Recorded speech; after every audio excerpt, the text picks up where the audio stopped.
ప్రజలు తమ సమస్యలు నేరుగా ప్రభుత్వాన్ని చెప్పుకునేందుకు ఒక వేదిక ఉండాలి. ఆ వేదిక ద్వారా ఆ ప్రజల సమస్యలను పరిష్కరించాలన్న ఉద్దేశంతో కాంగ్రెస్ పార్టీ అధికారంలోకి వచ్చిన మరుసటి రోజే ప్రజాభవన్లో ప్రజా దర్బార్ అంటూ ఒక కార్యక్రమాన్ని నిర్వహించింది. గతంలో ప్రగతి భవన్ అని పేరు ఉండేది గత ప్రభుత్వంలో. ఆ ప్రగతి భవన్ అన్న పేరుని మార్చేసి ప్రజాభవన్గా కాంగ్రెస్ ప్రభుత్వం మార్చేసింది. సీఎం రేవంత్ రెడ్డి ప్రమాణ స్వీకారం చేసిన మరుసటి రోజే ప్రజా దర్బార్ కార్యక్రమం మొదలైంది.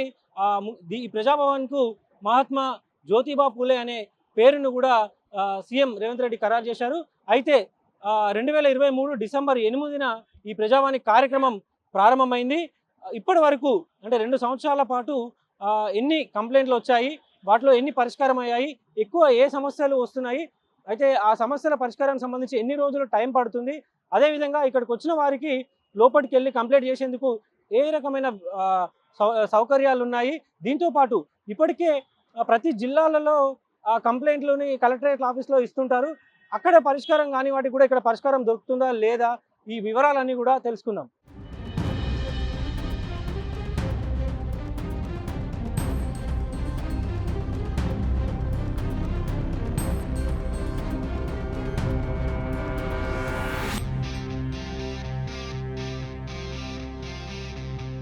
ప్రస్తుతం మనం ప్రజాభవన్ ఎంట్రన్స్ లోపట ఉన్నాము. ఒకసారి మనం విజువల్స్లో బ్యాగ్లో చూస్తే కనిపిస్తుంది అదే ప్రజాభవన్. వారంలో 2 రోజుల పాటు అంటే మంగళవారం శుక్రవారం 2 రోజుల పాటు ప్రజావాణి కార్యక్రమం అందులో జరుగుతుంది. ఉదయం 10 గంటల నుంచి మధ్యాహ్నం 1 గంటల వరకు ఈ ప్రజావాణి కార్యక్రమం జరుగుతుంది.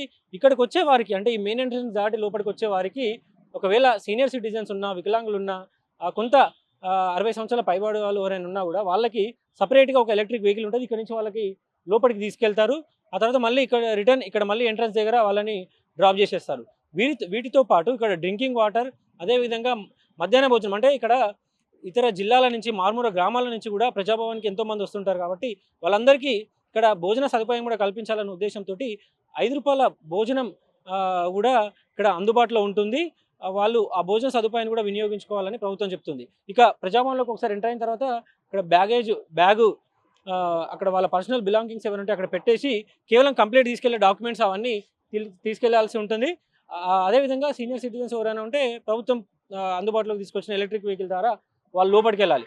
ఒకసారి లోపలికి వెళ్ళిన తర్వాత మనకి అక్కడ అంటే మనకి పెద్ద భవన్లా కనిపిస్తుంది కదా, దాని ముందర ఒక హెల్ప్ డెస్క్ అనేది ఉంటుంది. అంటే మన కంప్లైంట్ ఎవరికి ఏ శాఖకి ఇవ్వాలని ఉంటుంది.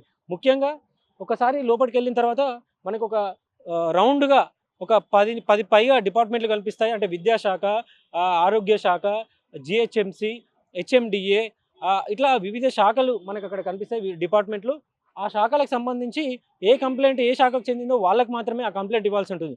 ఒకవేళ ఆ కంప్లైంట్ రాయడంలో ఏమైనా ఇబ్బందులు అంటే రాయలేని పరిస్థితుల్లో వాళ్ళు ఉంటే, చదువుకోలేని వాళ్ళు ఉంటే వాళ్ళ కోసం సపరేట్గా కూడా ఇంకొక హెల్ప్ డెస్క్ని అక్కడ ఏర్పాటు చేశారు. మొత్తం ఈ డిపార్ట్మెంట్లకి ఆ కంప్లైంట్ ఇచ్చిన తర్వాత వాళ్ళ కంప్లైంట్ తీసుకొని కొన్ని వివరాలు ఏమైనా అడిగి ఆ తర్వాత ఇంకా డీటెయిల్స్ కావాలంటే తీసుకుంటారు. ఆ తర్వాత మన మొబైల్ నెంబర్ తోటి ఒక కంప్లైంట్ అనేది రిజిస్టర్ అవుతుంది. అక్కడే లోపల ప్రజాభవన్ ప్రస్తుతం మన విజువల్స్లో కనిపించిన ఆ ప్రజాభవన్ లోపలనే మరొక హెల్ప్ డెస్క్ అనేది ఉంటుంది. అది ఎవరైనా ఇతర దేశాలలో పనిచేస్తున్న వారు వాళ్ళకి సంబంధించి ప్రజావాణిని కూడా ఇంకొక హెల్ప్ డెస్క్ అనేది ఉంటుంది. అంటే ఇతర దేశాల్లో పనిచేస్తున్న వారికి ఏమైనా ఇబ్బందులు ఉన్నాయి, అక్కడ ఏమైనా చిక్కుకుపోయారు, లాంటి ఏమైనా సమస్యలు ఉన్నా కూడా ఇక్కడ ప్రత్యేకంగా ఏర్పాటు చేసిన ప్రజావాణి కార్యక్రమంలో వాళ్ళు చెప్పుకోవచ్చు. ఇక ఒకసారి మన కంప్లైంట్ వాళ్ళకి ఇచ్చిన తర్వాత ఒక 30 రోజుల లోపట ఆ సమస్యను పరిష్కరించాల్సిన బాధ్యత ఉంటుంది. ముఖ్యంగా ఇక్కడ నుంచి కంప్లైంట్ తీసుకున్న తర్వాత అది ఆ డిపార్ట్మెంట్కి సంబంధించిన ఆ విభాగానికి వెళ్తుంది. ఆ విభాగం సంబంధించిన ఉన్నతాధికారి దాన్ని సమీక్షించి అది ఎందుకు ఆగింది, దాన్ని పూర్తి స్థాయిలో దాదాపు 90% పైగా ఆ సమస్యను పరిష్కరించాలని ఇక్కడున్న అధికారులు చెప్తున్నారు. ఇప్పటి వరకు ప్రజావాణికి అంటే 2023 డిసెంబర్ 8న ఈ ప్రజావాణి కార్యక్రమం మొదలైతే ఇప్పటి వరకు 70,000 కంప్లైంట్లు వచ్చాయని వాళ్ళ అధికారిక వెబ్సైట్లో ఉన్నాయి. అదేవిధంగా ఒక 60% పైగా అంటే ఈ 70,000లో 60% పైగా సమస్యలను పరిష్కరించామని కూడా వాళ్ళ వెబ్సైట్లో అంటే ప్రజావాణి అనే ఒక వెబ్సైట్ అధికారిక వెబ్సైట్ ఉంది. దాంట్లో వాళ్ళు ఆ డీటెయిల్స్ని కూడా పెడుతున్నారు. ఇక్కడ నుంచి కంప్లీట్ చేసిన తర్వాత మనకు ఒక రిజిస్టర్ మొబైల్ నెంబర్కి ఒక ఐడి అనేది జనరేట్ అవుతుంది. ఆ ఐడిని ఒక వారం రోజుల తర్వాత అట్లా మనం ఆ ప్రజావాణి సైట్లో ఎంటర్ చేస్తే మన సమస్య పరిష్కారం ఎక్కడ ఉంది, అంటే ఎక్కడ ఆగింది, దాని స్టేటస్ అనేది కూడా మనం తెలుసుకోవచ్చు. ముఖ్యంగా పారదర్శకంగా ఈ విధానం ఉండాలని ప్రభుత్వం ఇది తీసుకొచ్చింది. ఇక ఎప్పటికప్పుడు సమస్యల పరిష్కారం వీటికి సంబంధించి కూడా ఉన్నత స్థాయి అధికారులు, అంటే ప్రజావానికి సంబంధించి ప్రత్యేక నోడల్ ఆఫీసర్ ఐఏఎస్ అధికారిని కూడా నియమించారు. వీరితో పాటు కాంగ్రెస్ సీనియర్ నాయకులు చిన్నారెడ్డి కూడా ఈ బాధ్యతలను వాళ్ళు ఈ ప్రజావాణి కార్యక్రమానికి వచ్చిన సమస్యలన్నీ కూడా పరిష్కరిస్తారు. ఇక ముఖ్యంగా ఈ 2 సంవత్సరాలలో 70,000 సమస్యలు వచ్చాయి. అదేవిధంగా ఒక నెలకి సరాసరి చూసుకుంటే 3,000 కంప్లైంట్లు ఒక నెల రోజుల్లో వస్తున్నాయని కూడా మనకు తెలిసింది. ఇక ప్రస్తుతం ఎక్కువగా డబుల్ బెడ్రూము, అదేవిధంగా ఇందిరమ్మ ఇల్లు, ఇలా ప్రభుత్వ పథకాలతో పాటు ఇతర ఎన్నో రోజులుగా పెండింగ్లో ఉన్న సమస్యలను కూడా ఈ ప్రజావానికి ప్రజలు తీసుకొస్తున్నారు. అయితే ఇప్పటికే మన రాష్ట్ర వ్యాప్తంగా ఇంటిగ్రేటెడ్ కలెక్టరేట్ ఆఫీసులలో ప్రజావాణి కార్యక్రమం సోమవారం కొనసాగుతుంది. కొంతమంది అక్కడ ఇస్తున్నారు, ఆ తర్వాత మరి ఇక్కడికి వచ్చి కూడా ఇస్తున్నారు. అక్కడ సమస్యలు పరిష్కారం కాకపోతే ఇక్కడ అవుతుందనే ఒక ఉద్దేశంతో కూడా ఇక్కడ చాలామంది వస్తున్నారని కూడా అధికారులు చెప్తున్నారు. త్వరలోనే ఒక నివేదికని కూడా ప్రజావానికి సంబంధించిన నోడల్ అధికారులు విడుదల చేస్తారని చెప్తున్నారు.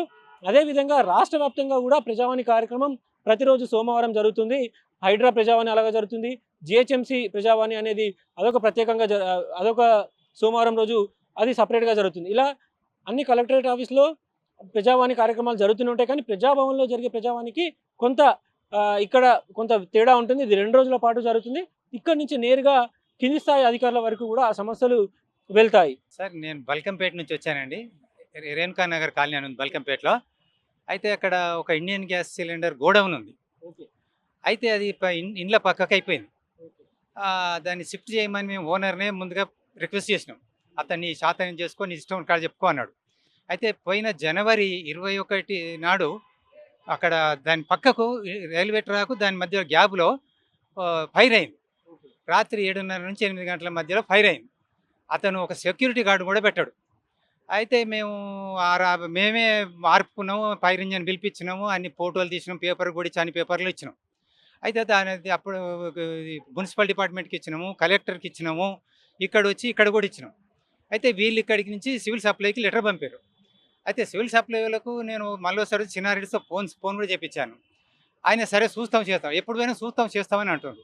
ఇది మళ్ళీ 5-6 సార్లు నేను వచ్చి మళ్ళీ ఇవాళ అడిగితే ఒక మేడం గొప్ప చెప్పాడు, వాణి భవానీ అని. ఆ మేడం అందరినీ ఇప్పుడు కన్సల్ట్ చేసి మాట్లాడి ఇది వీలైనంత వరకు తొందర చేయమని వారు ఇక్కడ రెస్పాన్స్ బాగానే ఉంది సార్. కాకపోతే డిపార్ట్మెంట్లలో లేదు సార్. ఎవరైతే డిపార్ట్మెంట్ పంపుతారో అక్కడ రెస్పాన్స్ తక్కువ ఉంది. అక్కడ వాళ్ళు తొందరగా చర్య తీసుకోవడం లేదు. ఇక అది దేవుడికి ఎరకారు. అది కాకపోతే అతను పార్టీ గట్టి పార్టీ. మా అనుమానం ఏంటంటే ఇండైరెక్ట్గా ఏమన్నా ఉందేమో అని మాకు అభిప్రాయం, అనుమానం అంతే. కానీ నిజాన్ని మనం అది ప్రూఫ్ లేని నిజం అనకూడదు. ఇప్పుడు ఇండియన్ సిలిండరు ఇండ్ల పక్కకు ఉంది, గ్యాస్ సిలిండర్ ఫైర్ అయింది. ఇక ముందు భవిష్యత్తు డేంజర్ ఉంది. అందులో ఇంకోటి అతను ఆ సిలిండర్ లోపలనే ఈ క్యారు షెడ్డు, డెంటింగ్, పెయింటింగ్ పెట్టి టాకా ఇండ్ల శబ్దం. ఇదే సిలిండర్కి లోడ్ అన్లోడ్ లారీ ఈ ఇండ్లకు ఒక 100 ఫీట్ల దూరంలో లోడ్ అన్లోడ్ చేసేది. ఇప్పుడు తీసుకొచ్చి ఇంటి పక్కకి, నా ఇల్లు అది, ఇంటి పక్కకే లోడ్ అన్లోడ్ చేస్తుండు. చాలా రిక్వెస్ట్ చేశాను, సార్ ఇది ముందులాగా పెట్టుకోండి ప్లీజ్ అని రిక్వెస్ట్ చేశాను. పోవా ఇది శాతం చేసుకోపో అంటుండు. ఆయన పేరు రాజారెడ్డి. అమీర్పేటలో ఉంది ఆయన ఆఫీస్. ఆది మలిక్ ఇండియన్ గ్యాస్ గోడౌన్. మేము ఐతనార్ నుంచి వచ్చినామండి. మేము పెన్షన్కి వచ్చినాము. పెన్షన్ అప్లై రావట్లేదు. ఇదివరకు ఒక 5-6 సార్లు చేసినాము, అక్కడే చేస్తే కాలేదు. మళ్ళీ ఇక్కడ అవుతుందని వచ్చినాము. ఇప్పుడు ఇచ్చినాము. ఇక్కడ అవుతుందని చెప్పారు. చెప్పగానే ఇక్కడ వచ్చి ఇచ్చినాము. సాయంత్రము మెసేజ్ వస్తుంది అని చెప్పింది మేడము. ఇక అదే చూస్తున్నాం. లోపల చాలా మంచిగా చూస్తారు. చాలా మంచిగా వాళ్ళు చాలా ఇంట్రెస్ట్గా మంచిగా చూస్తారు. చాలా మంచి కూడా మంచి మర్యాద ఇచ్చి మంచిగా వాళ్ళు చాలా మంచిగా చేస్తారు. మంచిగా అయినాయి, అవుతూనే ఉన్నాయి పనులు, అవుతున్నాయి, మంచిగానే చేసారు, మంచిగా చేస్తారు. మేము ఇక్కడ బేగంపేట సార్, బేగంపేటలో ఉంది. మేము గ్యాస్ బిల్లు పడట్లేదు, గ్యాస్ అమౌంట్ పడట్లేదు. మళ్ళీ గృహజ్యోతి కోసం వచ్చాం సార్ కరెంట్ ఆఫీస్లోనే అప్లై చేసుకుంటారు కదా, మామూలుగా నియర్ బై ఉన్న తెలియదు సార్ నాకు అలాగా అలాగ వస్తే మీరు అప్లై చేసుకోలేరని చెప్పినారు. మళ్ళీ ఇంకేమైనా ఆప్షన్ చెప్పారా మేడం? అంటే అప్లై ఏం లేదు, మళ్ళీ వచ్చినప్పుడు పెట్టుకోండి అని చెప్పారు. మళ్ళీ కొత్తగా కావాలంటే మళ్ళీ కొత్తగా మళ్ళీ పెట్టుకోవాలి. పెట్టుకోండి అన్నారు. అది మన ఇది 2500 అని ఇస్తున్నారు ఎవరికి? మహిళలకా? మహిళలకు. అది చేయలేదు, రాలేదు. మళ్ళీ తర్వాత ఏంది ఇండ్ల గురించి పెట్టినాము, అక్కడనే 5-6 సార్లు పెడితే రాలేదు. మళ్ళీ ఇక్కడ పెడదామని చూస్తున్నాం, మళ్ళీ దాని గురించి అని వచ్చినాము అన్నమాట. ఇది 2 ఏళ్ల ప్రజావానికి సంబంధించిన సమాచారం. కెమెరామెన్ సతీష్తో విశాల్, ఆంధ్రప్రభ.